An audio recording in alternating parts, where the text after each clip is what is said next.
राधे राधे जी आप सबको।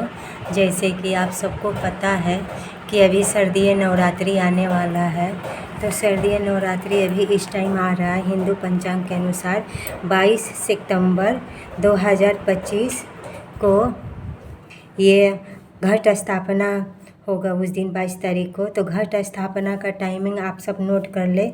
6 बज के सुबह में है, 6:09 से लेकर के सुबह 8:06 तक ये सुबह का मुहूर्त है, जो सुबह में ये कर सकते हैं। और अभिजीत मुहूर्त है 11:49 से लेकर के दोपहर 12:38 तक।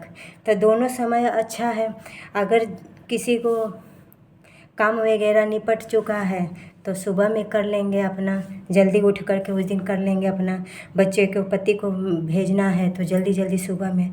फिर 12 बजे वाला थोड़ा प्रॉब्लम होता है, लेकिन जैसे अगर आप सबको सुविधा मिले उसी हिसाब से कर लीजिए। लेकिन मुझे तो सबसे अच्छा बेस्ट वही लग रहा है, सुबह के समय में घट स्थापना करने का सबसे बेस्ट समय है 6:09 से लेकर के 8 बजे तक। ये अच्छा टाइम है। इस समय में हम पहले एक दिन पहले हम क्या करेंगे, सामान को पहले हम तैयार और करके रख लेंगे एक दिन पहले, तो हमें दूसरे दिन हमें ईजी से हमें बहुत टाइम मिल जाएगा माँ की सेवा करने के लिए और सामान वगैरह सब व्यवस्था करने के लिए। तो सबसे पहले हमें उस दिन चाहिए माता के लिए चौकी, एक चौकी चाहिए और चौकी पर बिछाने के लिए एक लाल कपड़ा चाहिए। तो ये लाल कपड़ा हो गया माँ को बिछाने के लिए चौकी पर। फिर माँ की अगर फ़ोटो है तो आप माँ की फ़ोटो की स्थापना करें, या तो मूर्ति है तो मूर्ति को पहले से आप साफ़ सफाई कर ले अच्छे से और फिर उस दिन वहाँ स्थापना कर ले। स्थापना करने के लिए हमें मिट्टी का बर्तन चाहिए जिसमें हम जाई उगाएंगे। तो मिट्टी के बर्तन एक चाहिए, तो मिट्टी का एक बर्तन हम ले लेंगे। कलश चाहिए, तो कलश आप अपने हिसाब से ले सकते हैं, तांबा भी ले सकते हैं, पीतल भी ले सकते हैं, सोना चांदी जो भी आपकी इच्छा हो आप ले सकते हैं, आपकी सामर्थ्य के ऊपर। तो कलश हो गया मिट्टी का, आपके ऊपर है। उसके लिए चाहिए ज्वारे बोने के लिए, तो हमें उसके लिए चाहिए ज्वारे।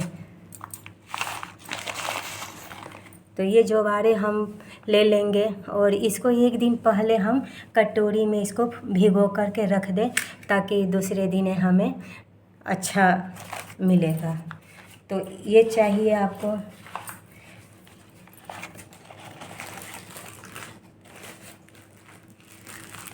काला तिल भी चाहिए आपको, जो हवन में मिला करके आप हवन कर सकते हैं। तो हवन की वीडियो में तो पहले ही डाल चुकी हूँ, तो उसमें मैं तिल वगैरह सब डाल दी थी। अभी लेके आई हूँ। तो और एक सबसे पहले हमें नारियल चाहिए, कलश के ऊपर हमें नारियल चाहिए, मूली चाहिए।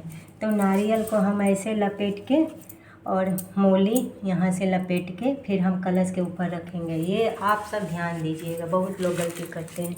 ये जो हिस्सा है ना नारियल का, जो मुख होता है, जो नारियल का मुख होता है बिल्कुल अपने साइड रखना चाहिए। ये पीछे नहीं होना चाहिए, ना पीछे वाला पार्ट आगे होना चाहिए। जो ये इसका मुख है वो हम पूजा जो करते हैं व्रत वाले होते हैं उनके सामने ये बिल्कुल होना चाहिए, ना सीधा होना चाहिए। तो ये हो गया आपका कलश स्थापना के लिए। और कलश स्थापना के लिए एक कटोरी लीजिएगा, कटोरी में चावल भर करके फिर हम नारियल को उस पर रख देंगे। फिर आपको चाहिए आम का पल्लो, जो अभी मेरे पास है नहीं आम का पल्लो। तो माँ के लिए एक वस्त्र भी चाहिए।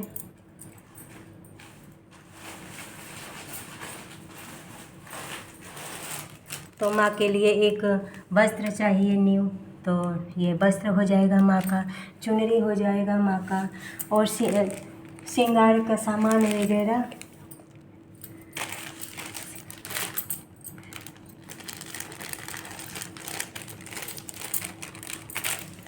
तो ये माँ का वस्त्र हो गया और माँ का श्रृंगार वगैरह भी चाहिए। तो मेरे ये हार चाहिए माँ को, और चूड़ी, श्रृंगार का सामान वगैरह आप चूड़ी ले लें, चूड़ी ले आप, आपकी इच्छा के ऊपर जितना भी आप ले। माँ तो ये नहीं कहती, माँ तो भाव की भूखी है। आपके पास जितना हो सके उतना माँ को मतलब 16 श्रृंगार का है कि 16 श्रृंगार माँ को सुहाग के सामान में चढ़ानी चाहिए। तो आपके पास जो है, अभी मैं सुहाग का सामान अभी लाई नहीं हूँ, तो इसीलिए मेरे पास चूड़ी है और ये है और सिंदूर वगैरह है। तो मैं आपको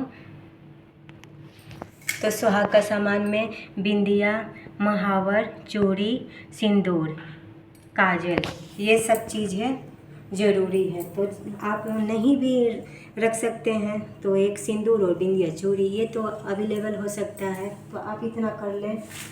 मतलब बिल्कुल मैं सिंपल आप सबको बता रही हूँ, जो हो सकता है, कोई भी कर सकता है, क्योंकि माँ तो एक भाव की भूखी है। भाव से आप उसको एक बेलपत्र भी चढ़ा दो तो माँ खुश हो जाती है। और ये प्रसाद के लिए मैं प्रसाद के लिए आप सबको बता दे रही हूँ। तो प्रसाद में तो फल फ्रूट वगैरह रहेगा ही।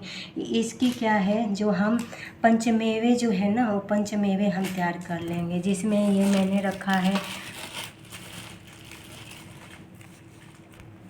ये छुहारा है, किशमिश है, काजू है, और ये सूखा नारियल का गोला है, और ये बादाम है, और ये चिरौंजी है।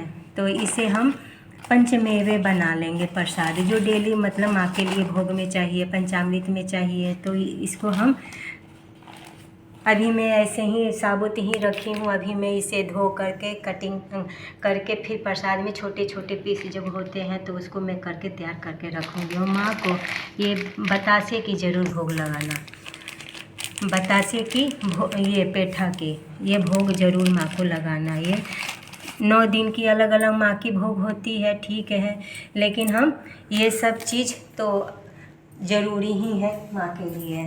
तो और हवन तो हम डेली करेंगे। तो हवन के लिए मैं आप सबको वीडियो डाल चुकी हूँ। तो ये हवन के लिए हमारे साइड इसको चिप्पर बोलते हैं। अगर गाय के अगर आपके उपले मिल गए तो उससे भी आप हवन कर सकते हैं। लेकिन ये जो चीज़ है ना, बहुत इजी हो जाता है। थोड़ा सा कपूर नीचे डाल दीजिए, चाहे घी की बत्ती रख करके इस पे रख करके, और डेली 9 दिन हम ऐसे ही हवन करेंगे।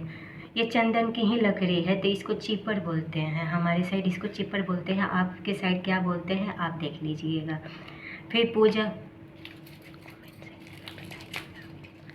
तो इसको आप अपना इसमें इस लकड़ी में खुशबू भी आती है। तो आप के साइड इसको क्या बोलते हैं आप अपना देख लीजिएगा और कमेंट सेक्शन में हमें ज़रूर बताइएगा इसका नाम। हमारे साइड इसको चिप्पर बोलते हैं। और कपूर चाहिए, घी की बत्ती चाहिए, कलश में अखंड ज्योत अगर जलानी है तो आप घी का भी ले सकते हैं, तिल का तेल का भी ले सकते हैं, सरसों का तेल भी ले सकते हैं, या तो तीनों आप एक साथ जला सकते हैं। तीनों का अपना अलग अलग महत्व है। तो ये हो गया, आप सबको मैं बता दी। जो फर्स्ट दिन इतना ज़रूरत पड़ेगा हमारे घट स्थापना का समय, घट स्थापना का टाइमिंग भी आप सबको मैंने बता दिया। आप नोट कर लीजिएगा, याद कर लीजिएगा। तो फिर अब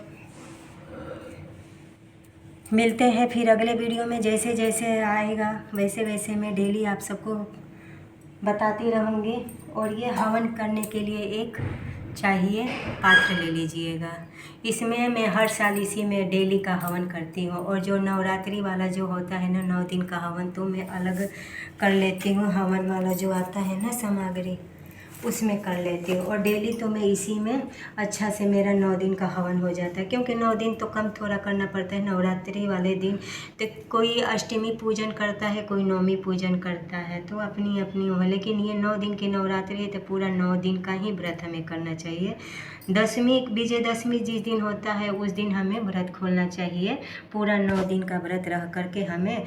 और कन्या को आप अपने हिसाब से, कितने लोग एक डेली खिलाते हैं। फर्स्ट दिन एक कन्या को लेंगे, दूसरे दिन 2 कन्या को, ऐसे करके खिलाते हैं। कितने लोग इकट्ठे 9 दिन का 9 कन्या इकट्ठे करके खिला देते हैं। तो आप अपने हिसाब से आप सब देख लीजिएगा। अगर वीडियो आप सबको हमें पसंद आए तो शेयर सब्सक्राइब ज़रूर कीजिएगा, लाइक कर दीजिएगा। वीडियो आगे से आगे अगर आप सबको अच्छी लगी होगी बातें तो ये सब वीडियो हमारी आगे से आगे फ्रेंड फैमिली में शेयर कीजिएगा। फिर हम मिलते हैं अगले वीडियो में। तब तक आप सबको राधे राधे, जय श्री कृष्ण।